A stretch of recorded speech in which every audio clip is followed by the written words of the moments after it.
Hello students, myself Darshil Shah, working as an assistant professor with Department of Quality Assurance at LJ Institute of Pharmacy. I welcome you all to the e-lecture series initiated by LJ Institute of Pharmacy. As you are aware that due to this pandemic condition of COVID-19, we are unable to conduct the classes at our LJ campus. So, we started this online lecture series so your study won't hamper and we can complete your syllabus in a stipulated time. We upload these sessions on our official YouTube channel, that is Pharma Ignite. So, today we are starting with a new chapter, nephrometry and turbidometry techniques from the instrumental methods of analysis. So, before going ahead, first I need to give you a quick reminder that the spectroscopic techniques can be divided into three categories. First is a absorption spectroscopy, where you measure the amount of absorbed light. The example of absorption spectroscopic techniques are UV visible spectroscopy and the IR spectroscopy. Second type is emission spectroscopy. In emission spectroscopy, we measure the amount of emitted light by a sample molecule. Example of that is fluorescence spectroscopy, and third type is scattering spectroscopy. The nephrometry and turbidometric technique comes under this third class, where we measure the amount of scattered light by a sample molecule. So, generally scattering is seen by a visible particles. So, nephrometry is a technique in which we measure the amount of scattered light by a sample molecule, or we can say as we measure the concentration of insoluble particle present in a sample solution. If we see a principle that when the electromagnetic radiation strikes on a particle in a solution, some amount of light will be absorbed, some amount of light will be transmitted, and some amount of light will be scattered or reflected with the case of insoluble particles. The amount of light scattered or reflected is directly proportional to a concentration of insoluble particle present in a solution. So, amount of light scattered is directly proportional to a concentration of insoluble particle.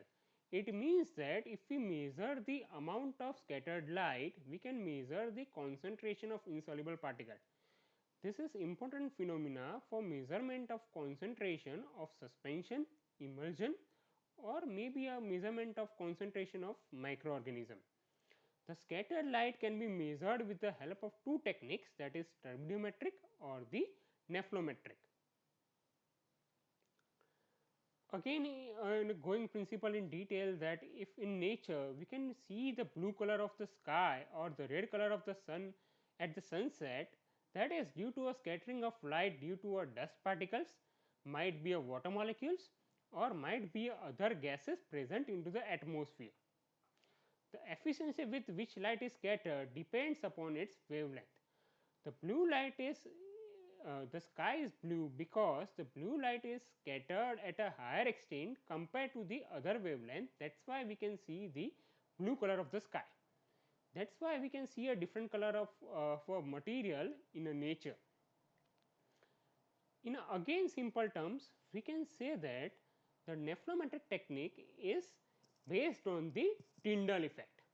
I hope you have remembered in earlier semester, maybe earlier subjects, or maybe standards, you have studied about the Tyndall effect.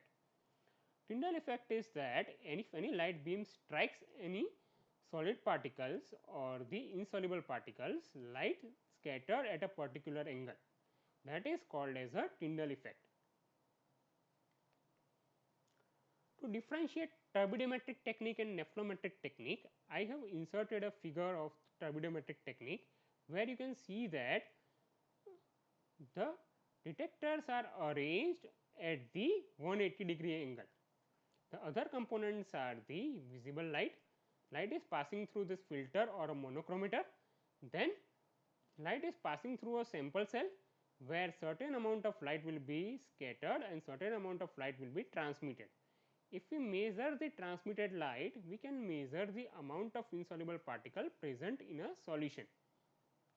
While in case of nephelometer, the detectors are arranged on the 90-degree angle. The other components remains the same as a light source, lens and the sample cells. Depending upon the size of a particle, we can keep the detector at different angles because light is scattered at a different angle depending upon the size of a particle. In a single figure, we can say that turbidimetry is a technique which deals with the transmitted light, while the nephelometry is a technique which deals with the scattered light. In case of turbidimetry technique, detectors are arranged at the 180-degree angle, while in case of nephelometry techniques, detectors are arranged at the 90-degree angle.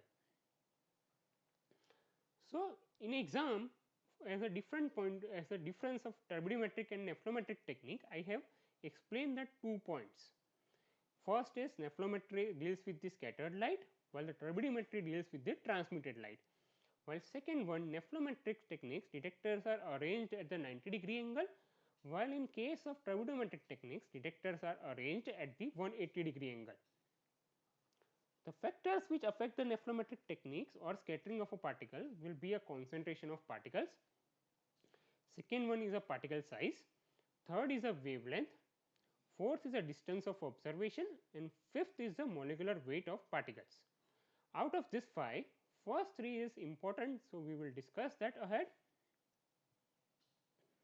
At lower concentration, the particle for scattering of light follows the Beer-Lambert's law. It means that turbidence is directly proportional to a concentration, or we can say as S is equal to log I0 divided by I, where I0 is the intensity of incident radiation, while the I is the intensity of this transmitted radiation. But in a simple part, we can say as the concentration increases, amount of scattering of light increases, or we can say as Is is equal to RBC, where R is the constant which depends on the suspended particle and the suspension medium. B is considered as a path length and C is the concentration of solution. It is same as the A equal to ABC equation which is present into the UV visible spectroscopy chapter. Second is the particle size, and again we can say as a particle shape. The amount of scattering is directly proportional to the square of the effective radius of the particle. It means that S is directly proportional to a R square. The particle size should be small enough, so there should be a proper scattering, and the particle shape also plays the important role. The particle shape should be a spherical and it should be uniform into the entire solutions. Still, there are certain factors which affect the particle size and shape which should be considered while preparing a solution. First, concentration of 2 ions forming a PPT. If we change the concentration, the particle size may change. Due to that, the particle concentration should be ideal. The ratio of concentration of solutions. If we change the ratio, there will be a flocculation at the bottom of the your solution. So, particle may be settled at the bottom of the solutions. So, you should have a uniform suspension for the measurement of the concentration. So, if the particle are settled, you cannot measure the exact concentration of suspension. Third is the order of mixing of PPT, and fourth is the temperature at which suspension is prepared. Temperature temperature affects the solubility of suspension. So, temperature should be uniform during the entire measurement. Here you can see that if your particle size is smaller than 1/10 of the wavelength of light, you can go with the nephelometric technique. But if it is higher than the 1/10, you have to go for the turbidometric technique. Here there is a different scattering pattern is shown in the figure. If it is 1/4 of the wavelength of light, this kind of scattering we observe, and if it is higher than that, this kind of scattering pattern is observed.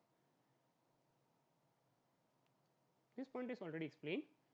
Now wavelength. The intensity of scattered radiation depends upon the wavelength of a incident light. Shorter wavelengths are scattered to a greater extent than the longer ones. Wavelength of light is chosen in such a way that analyzed solution does not absorb strongly. Due to that reason, turbidometric and nephelometric measurement are carried out using the visible light or the white light.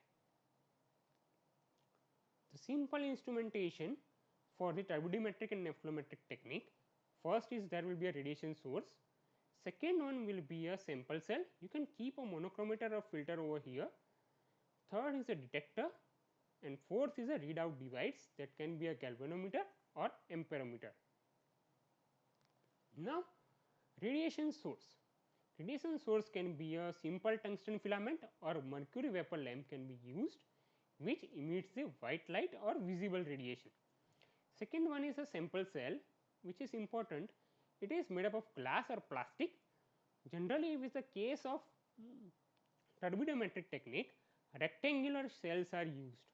You can see the rectangular cell where the light is transmitted from the rectangular side.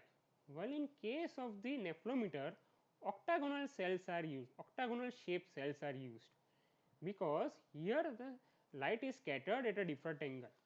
We can keep the detectors at a 45-degree angle, or we can keep it at a 90-degree angle, or we can keep it at the 135-degree angle depending upon the size and shape of the particle.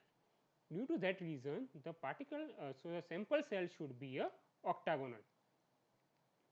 Detector used may be a photocells or a photomultiplier tube can be used as a detector. For a high concentrated solution, turbidometric technique can be used, while in case of low concentration solutions, nephelometric technique is used. Nephelometric technique gives a more accurate results compared to a turbidometric techniques. So, generally we use the nephelometric techniques to measure the concentration of suspension. The clinical applications of this technique is determination of concentration of total protein in body fluids such as urine and CSF, which contains small quantities of protein using trichloroacetic acid, determination of amylase activity or the maybe a lipase activity using starch or triglyceride as a substrate. Decrease into the turbidity is directly proportional to the amylase or the lipase activity.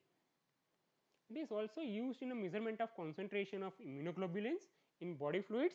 It is used in a measurement of concentration of hemoglobin, albumin, C reactive proteins. It is also used for the quantification of suspension. It is highly used in a measurement of concentration of microorganism in a solution. It is also used in a food industries, soap industries. There are a number of applications of nephelometer. So,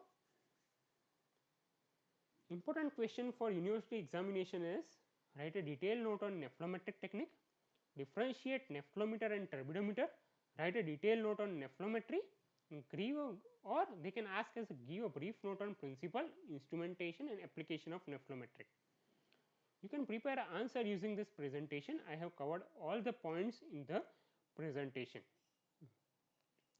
I hope I have covered all the points for the nephelometric techniques. Please subscribe our YouTube channel PharmaIgnite for more such videos. Thank you for listening this presentation. Thank you.